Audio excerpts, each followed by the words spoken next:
Hello my dear students, this is Radha. Welcome to our classroom. In this video we are going to read and understand chapter 2 of class 11th commerce. Subject is economics.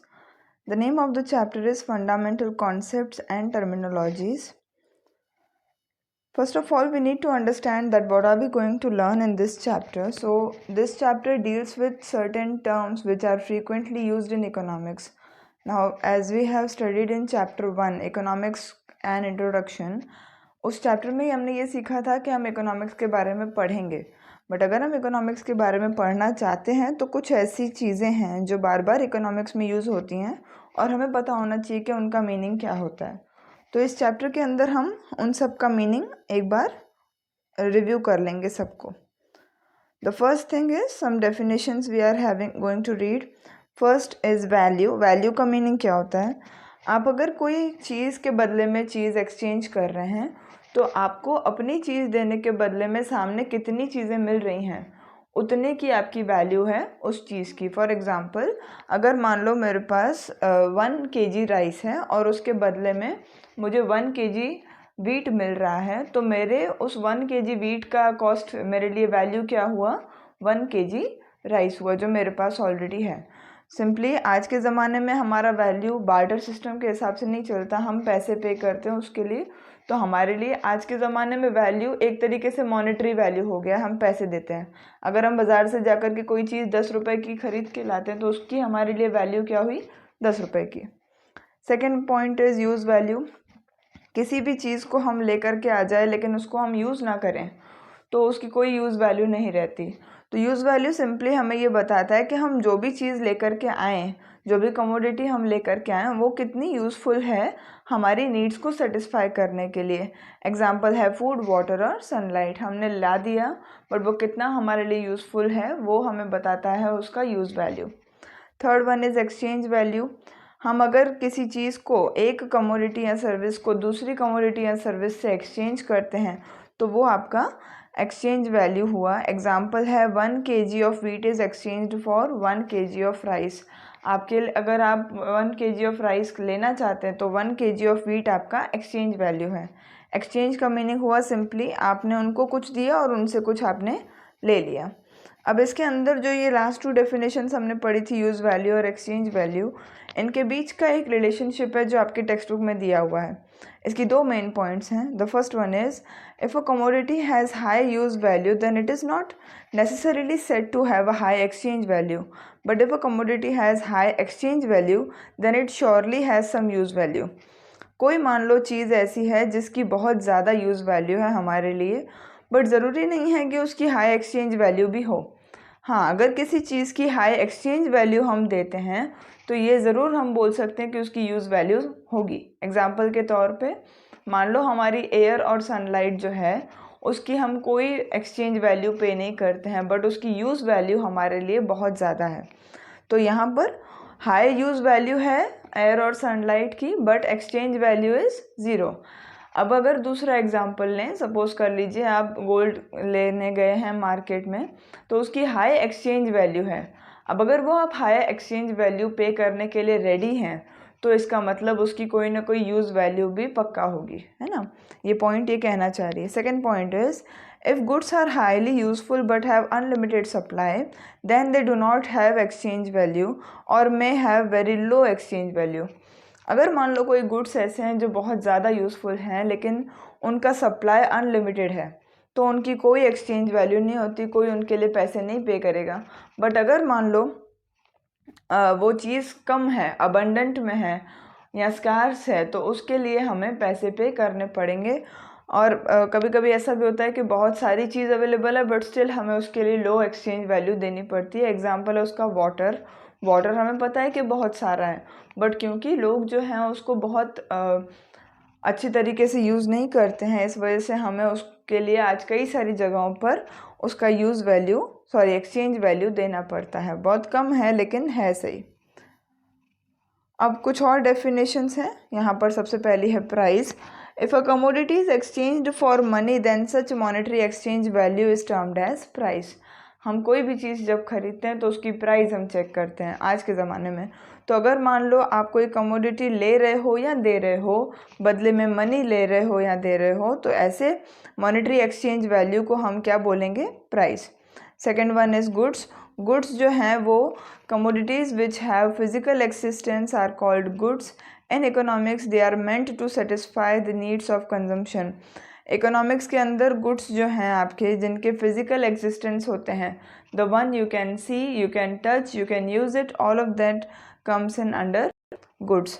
और economics में ये जो goods हैं ये हमारी consumption की need को satisfy करने के लिए बने हुए होते हैं। Third and last, services. Commodities which are intangible or do not have a physical existence are called services. In economics, they are meant to satisfy the needs of human life. Services वो चीज़ है जो intangible है, जिनका physical existence नहीं है, हम उनको देख नहीं सकते हैं, ठीक है, ज़रूर फील कर सकते हैं। इकोनॉमिक्स में ये जो है हमारी ह्यूमन लाइफ की नीड्स को सेटिस्फाई करने के लिए बनी होती हैं। एग्जांपल है, आप ट्यूशन पे जा रहे हैं तो वहाँ पर वो आपकी पढ़ाई की नीड को सेटिस्फाई कर रहा है। वो जो सर्विस आपको दे रहा है आपका टीचर, वो एक इनटेंजिबल सर्विस है, तो वो आप किस में डालेंगे? सर्विस के में अंदर, ना कि गुड्स में। Now there are certain types of goods. उसके कुछ यहाँ पर मेन हेडिंग पॉइंट्स दिए हुए, उनको हम समझते हुए चलेंगे। First one is tangible, physical and intangible goods. जिन गुड्स को आप देख सकते हैं, टच कर सकते हैं, वो सब आपके आ जाते हैं टैंजिबल गुड्स में। इनटैंजिबल गुड्स में क्या आते हैं? जिनका कोई फिजिकल एग्जिस्टेंस नहीं होता, आप उनको देख नहीं सकते, आप उनको टच नहीं कर सकते। Non economic goods and economic goods. The goods for which we pay certain price are known as economic goods. जिनके लिए हमें पैसे देने पड़ते हैं, ऐसे गुड्स को हम बोलेंगे economic goods. For example, you are buying a book from the market. आप मार्केट में से पेन खरीद के लाए, XYZ जो भी आप मार्केट में से खरीद के लाते हैं, वो सारे इकोनॉमिक गुड्स हैं। Vice versa, non economic goods वो गुड्स होते हैं जिनके लिए हमें कोई मॉनेटरी वैल्यू देने की ज़रूरत नहीं होती है, ये फ्री ऑफ कॉस्ट हमें अवेलेबल हो जाते हैं। फॉर एग्जाम्पल, लकीली इंडिया में आज भी पानी फ्री ऑफ कॉस्ट मिलता है, तो वो हमारे लिए नॉन इकोनॉमिक गुड है अभी तक। Third one, durable goods and perishable goods. Durable goods वो होते हैं that last for longer time. आप उनको मल्टीपल टाइम्स के लिए यूज़ कर सकते हैं, आप उनको ज़्यादा समय के लिए चला सकते हैं, ऐसे गुड्स को हम बोलेंगे ड्यूरेबल गुड्स। पेरिशेबल गुड्स वो होते हैं that can be used once only, they do not last for long time. For example, all of your food items come under the perishable goods, जिनको आप सिर्फ एक बार यूज़ कर सकते हैं और वो ज़्यादा समय के लिए नहीं टिकते।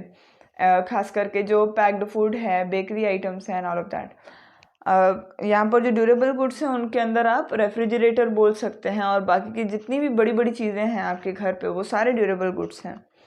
Next comes private goods and public goods. Private goods वो हैं, suppose I have certain property. मेरा अपना घर है, अपनी दुकान है, जिसे मैं ही यूज़ कर सकती हूँ जब मैं चाहूँ तभी। तो ये जो मेरे गुड्स हैं ये प्राइवेट गुड्स कहलाएंगे, जो मेरे लिए हैं और मैंने ही इनको ख़रीदा है। पब्लिक गुड्स क्या होते हैं? जिन पे सभी लोगों का अधिकार होता है। प्राइवेट गुड्स में मेरी परमिशन के सिवा मेरी प्रॉपर्टी में कोई और एंटर भी नहीं कर सकता, unless and until I allow that person to enter it. लेकिन पब्लिक गुड्स में कोई भी जो भी चाहे वो एंटर कर सकता है। More than one people can use that public goods. ऐसे गुड्स को हम बोलेंगे पब्लिक गुड्स, और जिनमें कोई एक ही इंसान एक ही समय पर उसे यूज़ करे, वो प्राइवेट गुड्स होते हैं। इसका एक और डिफरेंस है, ओनरशिप अगर किसी अकेले इंसान के हाथ में है, उसे हम बोलेंगे प्राइवेट गुड।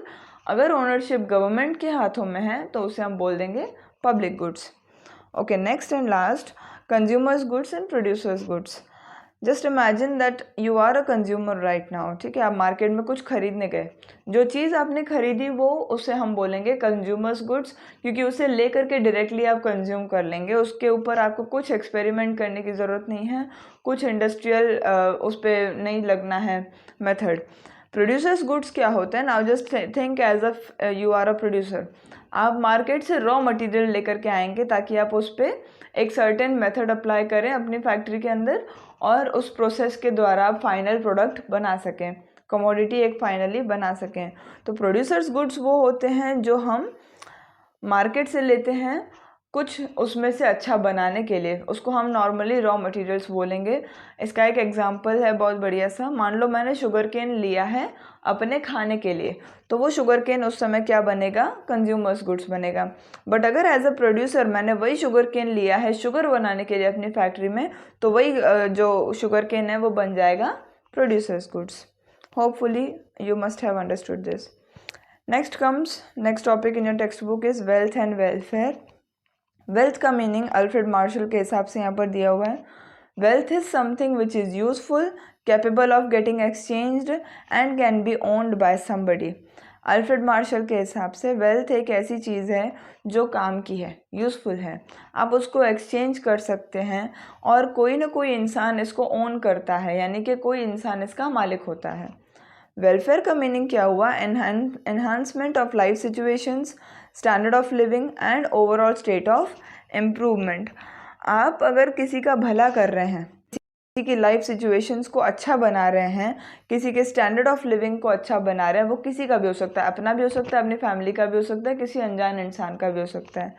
तो अगर आपने उसका स्टैंडर्ड ऑफ लिविंग इम्प्रूव किया, वो पहले जैसे रहता था अब आपने उसको एक अच्छा जीवन दिया कि भाई अब आप अच्छी तरह से रह सकें, ओवरऑल स्टेट आपने उसका पूरी तरीके से आपने इम्प्रूवमेंट किया, तो उस केस को हम बोलेंगे वेलफेयर। मूविंग ऑन, वेल्थ और वेलफेयर के बीच में भी रिलेशनशिप है, और वो क्या है वो देखिए। अब दो प्रकार के वेल्थ और वेलफेयर हैं, इंडिविजुअल के लिए अलग है और नेशनल के लिए अलग है। इंडिविजुअल के लिए अगर हम समझें, अगर मान लो एज एन इंडिविजुअल मेरी वेल्थ बढ़ रही है, यानी मेरी जो धन दौलत है मेरा वो बढ़ रहा है, तो वेलफेयर अपने आप बढ़ जाएगा। क्यों? क्योंकि मेरे पास अगर पैसे ज़्यादा होंगे, मैं मार्केट में जाऊंगी, कुछ नया खरीद के लाऊंगी, अच्छा सा खरीद के जाऊंगी, मेरी हायर कैपेसिटी होगी, और साथ साथ में मेरे पास ग्रेटर पावर होगा अपने गुड्स को एक्सचेंज करने के लिए, मेरा परचेजिंग पावर बढ़ चुका होगा, और साथ साथ में मैं दूसरों का भला भी करूँगी।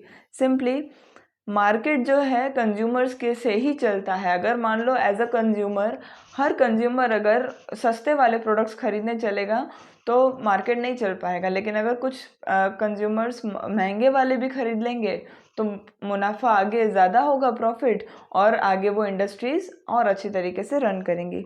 तो यहाँ पर कैसे है, अगर वेल्थ बढ़ता है तो वेलफेयर भी बढ़ ही जाएगा ऑटोमेटिकली।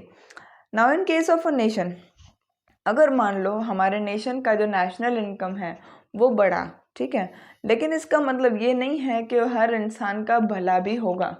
कब तक उसका भला नहीं होगा? जब तक ये नेशनल इनकम सभी इंसानों के बीच में इक्वली डिस्ट्रीब्यूट नहीं हो जाता, तब तक ये जो है हर किसी इंसान का वेलफेयर नहीं हो सकता इस नेशनल इनकम से। स्पेशली इंडिया जैसे कंट्री में जहाँ पर पुअर जो हैं और पुअर होते जाते हैं, रिच जो हैं और रिच होते जाते हैं, तो ऐसे में हम इसको बोल सकते हैं कि ये इक्विटेबल डिस्ट्रीब्यूशन नहीं है। हमारी जो नेशनल इनकम है उसका अनइक्वल डिस्ट्रीब्यूशन हो रहा है, और इस वजह से ये गैप जो है वो इन्हांस होते जा रहा है। तो इस अगर गैप को हम फिल कर पाएंगे, डिस्ट्रीब्यूट एकदम इक्वली कर पाएंगे, तो हम उनका वेलफेयर भी कर पाएंगे। तो नेशन के केस में अगर हम बोलें, अगर मान लो वेल्थ बढ़ रही है तो ज़रूरी नहीं है कि वेलफेयर भी बढ़ेगा ही, ये इंश्योर करना पड़ता है कि वेलफेयर बढ़ जाएगा। Now there are certain characteristics of wealth, कौन कौन से हैं वो देखिए। It should possess the characteristic of usefulness. आपके पास जो वेल्थ है, जो धन दौलत है, आपका जो भी प्रॉपर्टी है, आपके जो भी पैसे हैं, वो सब चीज़ों का यूज़फुल होना चाहिए। इट शुड बी स्कार्स, उसकी कमी है संसार में, तभी अगर आपके पास है तो लोग आपको कुछ समझ रहे हैं। एग्जाम्पल है, मान लो आप बहुत ज़्यादा रिच हैं, तो आपको इंसान, दूसरे लोग क्यों इज्जत दे रहे हैं? क्योंकि आपके पास वो है जो उनके पास नहीं है। इन शॉर्ट ये चीज़ जो है स्कार से ये सबके पास अवेलेबल नहीं होती है। It should have a physical और इंटेलेक्चुअल एग्जिस्टेंस, ये दिखाई देनी चाहिए, इसको आप यूज़ कर सकें, ऐसा एग्जिस्टेंस इसका होना चाहिए। It should constitute goods which are capable of exchange, इसके अंदर वो गुड्स आते हैं जिनको हम सेल कर सकते हैं। सपोज कर लो मेरे पास एक लैंड का टुकड़ा है जिसको कोई खरीद नहीं रहा है, तो वो मेरी वेल्थ नहीं होगी, लेकिन अगर वही लैंड का टुकड़ा कोई इंसान खरीद रहा है तो वो बिल्कुल मेरी वेल्थ है। और लास्टली ड्यूरेबिलिटी, वेल्थ जो है कम समय के लिए नहीं टिकती, वो बहुत लॉन्ग टर्म के लिए चलती रहती है। Moving on, types of wealth देखिए। Individual wealth and social wealth again same है। इंडिविजुअल वेल्थ यानी जो चीज़ मेरी है वो से हम बोलेंगे individual wealth. If a certain amount of wealth is owned by any one individual or a group of individuals we can also say then it would be known as individual wealth. And social wealth is it is owned by government. Now it can be either state government, it can be corporations, or it can be central government. Anything that can be termed as social wealth. Example is Indian Railways, IRCTC, that is our social wealth. Next is national wealth and international wealth. One that is owned by a particular country. For example, there are certain industries which are owned by our country, so that is termed as national wealth. International wealth is which is not owned by any country, which is just owned by all the countries. All the countries can use it. For example, the oceans, we can all the countries can use that ocean for the transport, so that can be termed as international wealth. Suppose some person wants to enter in our country, he or she needs that permission through the visa and all the other documents. But if any country wants to use this international wealth, no such procedure is required. Next is types of welfare. There are two, individual welfare and collective welfare.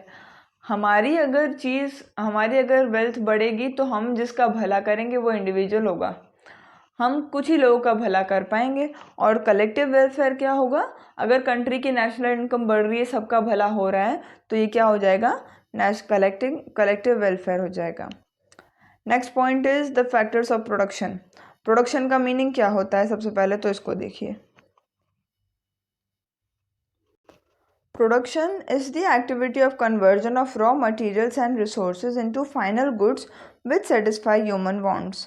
Production का meaning है कि हमने raw materials को और अपने resources को final goods में convert किया ताकि ह्यूमन वांट्स जो हैं वो सेटिस्फाई की जा सकें। ठीक है, सिंपली वही शुगर केन वाला एग्जांपल हो सकता है। यहाँ पर भी शुगर केन हमने लिया, उसको हमने कुछ प्रोसेस के थ्रू उसको हमने शुगर बनाया ताकि हम चाय में उसका इस्तेमाल कर सकें। चाय में इस्तेमाल करना हमारा ह्यूमन वांट्स को सेटिस्फाई करने जितना हो गया। Also known as a process which increases utility of resources को यूज़ करने का ये और बेहतर तरीका है। आप वेस्टेज कम करेंगे, आप उस रिसोर्स को और अच्छी तरीके से यूज़ कर पाएंगे। तो ये प्रोडक्शन का जो प्रोसेस है ये किसी भी रिसोर्स की यूटिलिटी को बढ़ा देता है। Agents which help in such a process of conversion और production are called factors of production. जो चीज़ें हमें इस प्रोडक्शन में हेल्प करती हैं उन चीज़ों को हम बोलते हैं factors of production. Now there are 4 factors of production: land, labour, capital and entrepreneur. Let's read with them one by one. First one is land. Land के अंदर वो सारे नेचुरल एसेट्स आ जाते हैं जो आपके प्रोडक्शन में आपकी हेल्प करते हैं या इकोनॉमिक एक्टिविटीज़ में आपकी हेल्प करते हैं, और ये कौन कहते हैं, मार्शल कहते हैं। लैंड के कुछ कैरेक्टरिस्टिक्स हैं that it is a gift of nature, भगवान ने हमें दिया है। नॉट मैन मेड, इंसान ने नहीं बनाया। फिक्स्ड सप्लाई, हमारी लैंड कम नहीं हो सकती, बढ़ भी नहीं सकती है, इसका सप्लाई फिक्स्ड है। इमोबाइल का है आप इसको मूव नहीं कर सकते, it is immovable. Okay, difference in fertility and climatic conditions, हर जगह की लैंड जो है सेम टू सेम नहीं होती। एग्रीकल्चर के पॉइंट ऑफ व्यू से अगर हम देखें तो कहीं पर जो लैंड है वहाँ पर हम मिट्टी अच्छी है तो हम अच्छे क्रॉप प्रोडक्शन कर सकते हैं, कहीं पर मिट्टी अच्छी नहीं है। तो अलग अलग क्लाइमेटिक कंडीशंस की वजह से अलग अलग जो आपका सॉइल है वो होता है, और इसका रेम्यूनरेशन जो है वो रेंट है। अगर आप लैंड मेरी अपनी मान लो मैंने लैंड किसी को यूज़ करने के लिए दिया है लैंड को, तो मेरे को बदले में क्या मिलेगा, वो है रेंट। ठीक है, मूविंग ऑन।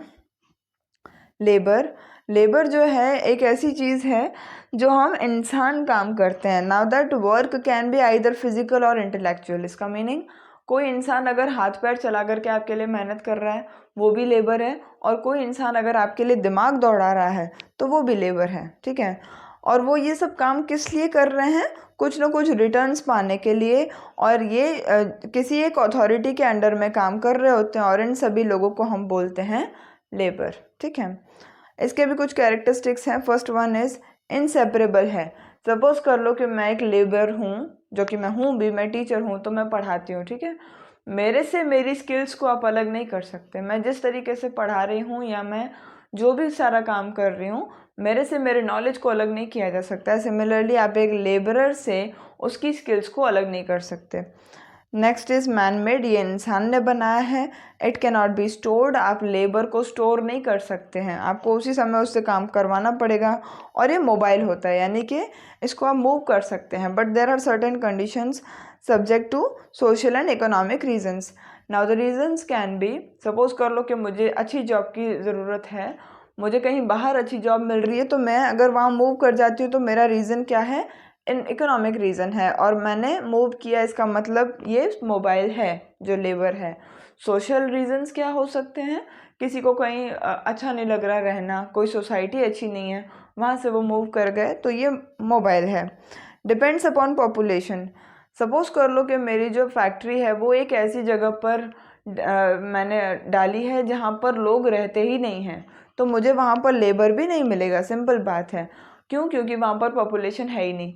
अगर आपकी फैक्ट्री के आसपास पॉपुलेशन है तो आपको लेबर बिल्कुल मिल जाएगा, अदरवाइज नहीं मिलेगा। वहाँ की पॉपुलेशन के ऊपर भी कितनी जनसंख्या है उस हिसाब से पता चलता है। और लेबर करने के बदले में जो हमें मिलता है वो है wages. Moving on, capital, all man made goods which help in production constitute capital. जितने भी मैन मेड गुड्स हैं जो इंसान ने बनाए हैं, जो प्रोडक्शन में हेल्प करते हैं, वो सब किस में आ जाएंगे, आपके कैपिटल में। इसके भी कुछ कैरेक्टरिस्टिक्स हैं। First one is we get from this definition कि ये मैन मेड है। Second, scarce due to increasing demand, सबके पास कैपिटल नहीं होता। अगर सबके पास कैपिटल होता तो सबके सब बिजनेस शुरू कर देते। कैपिटल बिजनेस, अगर हम अकाउंट्स की बात करें तो उसमें कैपिटल का सिंपल मीनिंग है कि हमने बिजनेस शुरू करने के लिए पैसे डाले, हमने ये एसेट्स डाले, तो ये सब हमारा क्या हो जाता है, कैपिटल। अब हर इंसान बिजनेस क्यों नहीं ओपन कर सकता, क्योंकि हर इंसान के पास सफिशेंट कैपिटल नहीं है, इसकी कमी है, डिमांड बढ़ रहा है इसलिए। मोस्ट मोबाइल है, इसको आप जहाँ चाहो वहाँ ले जा सकते हो। देखो, लैंड एम मोबाइल है, इसको हम मूव नहीं कर सकते। लेबर मोबाइल है लेकिन उसकी दो कुछ कंडीशंस हैं। कैपिटल एकदम मोबाइल है, आप इसको जहाँ चाहें वहाँ पर लेके जा सकते हैं। और इसका रेम्यूनरेशन होता है इंटरेस्ट। अगर मैंने अपने पैसे किसी और को दिए हैं इस्तेमाल करने के लिए, तो वो मुझे बदले में जो देगा वो होगा interest. Last but not the least, it is entrepreneur, he is the main thing of the production. Entrepreneur is the factor which brings together, coordinates all the factors of production process for an economic activity. ये जितने भी हमने factors अभी पढ़े तीन, इन तीनों को coordinate करने वाला या इन तीनों को एक साथ लाने वाला जो इंसान है उसको हम बोलते हैं एंटरप्रेन्योर। और वो एंटरप्रेन्योर ये काम क्यों करता है, एक इकोनॉमिक एक्टिविटी के लिए, ताकि उसको भी बेनिफिट हो। इसके कुछ कैरेक्टरिस्टिक्स देखो। डिसीजन मेकर, एंटरप्रेन्योर ही सारे डिसीजंस लेता है कि मुझे कब कहाँ कौन सी चीज़ यूज़ करनी है। रिस्क टेकिंग फैक्टर, सबसे ज़्यादा रिस्क जो है वो आपका एंटरप्रेन्योर लेता है। क्वालिटी ऑफ कोऑर्डिनेशन, इनके अंदर एक वो क्वालिटी होनी चाहिए सबको साथ में लेके चलने की। और लास्टली इसका रेम्यूनरेशन, प्रॉफिट होता है। अगर आपने अच्छे से कर लिया तो बदले में आपको क्या मिलेगा, profit. Next topic comes trade cycle. हर ट्रेड में, ट्रेड का मीनिंग होता है exchange of goods and services, right. किसी भी ट्रेड में चेंजेस आना स्वाभाविक है, बट वो चेंजेस कौन कौन से आते हैं, there are certain types of changes. First one is irregular change. Irregular का मीनिंग है कभी भी कुछ भी आ जाना जो हमारे हाथ में नहीं होता है। एग्जाम्पल है फ्लड, फैमाइन, स्टॉर्म और फायर। ये इकोनॉमिक एक्टिविटी को अफेक्ट करता है, कई बार शॉर्ट रन में करेगा, कई बार लॉन्ग रन में, यानी कई बार ये थोड़े समय के लिए अफेक्ट करेगा हमारे बिजनेस को, कई बार ये लंबे समय के लिए बिजनेस को अफेक्ट करेगा। और ये सिर्फ कुछ सेक्टर्स में या रीजन्स में ही अफेक्ट होता है। एग्जाम्पल ले लो, बाढ़ आई है, फ्लड आया है, तो जहाँ फ्लड आया है वहीं पर अफेक्ट होगा ना, कहीं और तो होगा नहीं। तो ये कुछ ही सेक्टर्स या रीजन्स में इफेक्टिव होता है, सभी में नहीं होता। सीजनल चेंजेस क्या हैं, हर सीज़न के साथ जब वो सीज़न बदलता रहता है रेगुलरली, हमारे यहाँ तो सीजन्स रेगुलरली बदलते हैं, तो उसके साथ आने वाले चेंजेस को हम बोलेंगे seasonal changes. Example again, winter के समय में हम वुलन क्लोथ्स लेते हैं, समर के समय नहीं लेते हैं, तो that is a seasonal change. Long run regular changes, हमें पता है कि ट्रेंड के हिसाब से पिछले 5 साल में भी ये चेंज आया था, आने वाले 5 सालों में भी ये चेंज आएगा। तो हमें पता है कि एक लंबे समय में हमारे जो ट्रेंड है वो चेंज होते ही रहते हैं। तो ऐसे में हम इनको बोलेंगे लॉन्ग रन रेगुलर चेंजेस। ये हमें पता होते हैं, मोस्टली हम इनको प्रेडिक्ट कर लेते हैं कि भाई हाँ ये चेंज आने वाला है। ठीक है, लास्टली आता है साइक्लिकल चेंजेस। इकोनॉमिक एक्टिविटी में कभी बढ़ना कभी घट जाना, इसको हम बोलेंगे साइक्लिकल, यानी कि इकोनॉमिक एक्टिविटी आपकी कभी ऊपर तो कभी नीचे, just as the tyre of your cycle. Okay, next comes the last thing of this chapter, definitions and characteristics of a trade cycle, and there are certain types of also trade cycle. Now there are two people who have given the definition of trade cycle. First one is Herberler. उनके हिसाब से trade cycle is an interval that embraces alternating periods of prosperity and depression. हर्बर्लर जो है वो कहते हैं कि trade cycle जो है अच्छे समय और बुरे समय के बीच का जो समय है उस समय को हम बोलेंगे ट्रेड साइकिल। हॉर्ट्री के हिसाब से trade cycles are continuous phases of good and bad changes occurring in the economy. Hawtrey हमें बोलते हैं कि किसी भी इकोनॉमी में चाहे वो अच्छा बदलाव है चाहे बुरा बदलाव है, ये कंटिन्यूसली चलते रहेगा और इसको हम बोलेंगे ट्रेड साइकिल। इसके कुछ कैरेक्टरिस्टिक्स हैं कि इकोनॉमी में जितने भी चेंजेस आते हैं, चाहे वो छोटे हों बड़े हों, जितने भी हैं वो इनसे हमें पता चल जाते हैं। किससे? ट्रेड साइकिल से। पॉजिटिव और नेगेटिव सब प्रकार के चेंजेस हम इसमें लेके आते हैं। ट्रेड साइकिल पॉजिटिव चेंज में जा रही है, इसका मतलब आपकी ट्रेड जो है बढ़ रही है। अगर वो नेगेटिव चेंज है, आपका ट्रेड कम हो जाएगा, नीचे हो जाएगा। Arises due to several factors, कोई एक सिंगल फैक्टर ट्रेड को अफेक्ट नहीं कर सकता। बहुत सारे फैक्टर्स अगर साथ में नेगेटिव हो जाएंगे तो ट्रेड नीचे गिर जाएगा। अगर बहुत सारे फैक्टर्स एक ही साथ पॉजिटिव हो जाएंगे तो ट्रेड ऊपर चला जाएगा, ज़्यादा हो जाएगा। Various phases each lasting not for uniform period, इसके 4 फेजेस हैं कुल मिला के, और हर एक फेज जो है उतने ही समय के लिए नहीं रहता जितना वो पहले रहा था। एग्जाम्पल है, मान लो किसी कंट्री में जब इन्फ्लेशन आया तो बहुत ज़्यादा देर के लिए रहा। ज़रूरी नहीं है कि अगली बार जब इन्फ्लेशन आएगा तो वो भी उतने ही दिनों के लिए चलता रहेगा। अब इनके फेजेस को एक बार देख लेते हैं। फर्स्ट फेज है इसका बूम। बूम के अंदर इकोनॉमिक एक्टिविटी आपकी मैक्सिमम लेवल पे होती है। डिमांड, इनकम, प्रॉफिट और ये सारी चीज़ें एकदम पीक पे होते हैं, हाईएस्ट लेवल पे होते हैं, और इसलिए इसको बोलते भी हैं पीक पीरियड। ठीक है। रिसेशन में, रिसेशन जो है पहले तो बूम के बाद आता है। दूसरी बात, यहाँ पर डिमांड के अंदर स्लो डाउन होने लगता है, और अगर डिमांड के अंदर कमी आने लगेगी, डिमांड का मीनिंग है कस्टमर्स मार्केट में जाकर के किसी चीज़ की मांग नहीं कर रहे, उसमें स्लो डाउन आ रहा है, और अगर स्लो डाउन उसमें आया तो इन्वेस्टमेंट भी कम हो जाएगा और एम्प्लॉयमेंट भी कम हो जाएगा, सिंपली है। नेक्स्ट 2 फेजेस जो आपके आते हैं वो है पहला डिप्रेशन। डिप्रेशन जो है आपका रिसेशन के बाद आता है ना। रिसेशन अगर मान लो लंबे समय के लिए चला तो वो क्या बन जाएगा? डिप्रेशन बन जाएगा। यहाँ पर सारी एक्टिविटीज़ मिनिमम लेवल पे आ जाती हैं, यानी सब के सब एकदम न्यूनतम स्तर पे होते हैं। कंज्यूमर का, प्रोड्यूसर का और इन्वेस्टर का कॉन्फिडेंस इकोनॉमिक एक्टिविटी में, यानी उनका कोई इंटरेस्ट नहीं है इकोनॉमिक एक्टिविटी करने का इस समय। डिमांड इसलिए कम होती है क्योंकि लोगों को लगता है कि आगे चल के प्राइजेस और कम हो जाएंगे। ऐसे करते करते वो लोग उस चीज़ की डिमांड ही नहीं करते, और फिर प्रोडक्शन और एम्प्लॉयमेंट दोनों के दोनों गिर जाते हैं। ठीक है। अब डिप्रेशन हमेशा तो नहीं चल सकता, डिप्रेशन से बाहर भी निकलना पड़ेगा, और इसमें गवर्नमेंट्स हमारी हेल्प करती हैं बाहर निकलने में। कैसे? डिप्रेशन के बाद धीरे धीरे डिमांड को बढ़ावा दिया जाता है। गवर्नमेंट्स जो हैं इन्वेस्टमेंट देने की कोशिश करती हैं, प्रोडक्शन बढ़ाने की कोशिश करती हैं और एम्प्लॉयमेंट बढ़ाने की कोशिश करती हैं। इस वजह से हमारी डिमांड धीरे धीरे और एमर्ज होने लगती है, डिमांड बढ़ने भी लगती है। इसके अंदर रिकवरी होती है डिमांड की, एम्प्लॉयमेंट अच्छा खासा हो जाता है और इन्वेस्टमेंट भी बढ़ने लगता है, सबकी रिकवरी होने लगती है। और जब ये आ जाएगा तो वापस फर्स्ट फेज़ आ जाएगा जो था हमारा बूम, ये अपने आप चलते ही रहेगा। ठीक है। सो ये था आपका चैप्टर नंबर 2। होपफुली आपको ये समझ आ गया होगा। अगर कोई डाउट्स हैं तो आप कमेंट सेक्शन में अपने डाउट्स को लिख सकते हैं। Thank you so much for listening me patiently.